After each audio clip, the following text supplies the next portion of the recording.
There are a number of systems used by centres, but generally it involves recording the name and number of the athletes in their finishing order and later recording the times from the timekeepers. Time should be rounded upwards to the nearest tenth of a second and only recorded to 1 decimal place.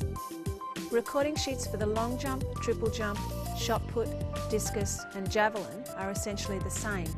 There is 1 row for each athlete and 1 column for each of their attempts.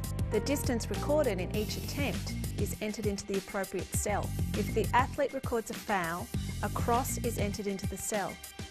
If the athlete passes an attempt, a dash is recorded. The recording sheet for the high jump has a row for each athlete and a series of columns where the heights attempted are listed. These columns are split into sub-columns where the result for each of the 3 attempts an athlete can make at each height is recorded. If a jump is successful, a circle is placed in the appropriate cell. If a jump is unsuccessful, a cross is placed in the cell. If the athlete passes to another height, a dash is used. The competition is over for an athlete when they have 3 consecutive failures. The height which they have last cleared is then entered into the right-hand column.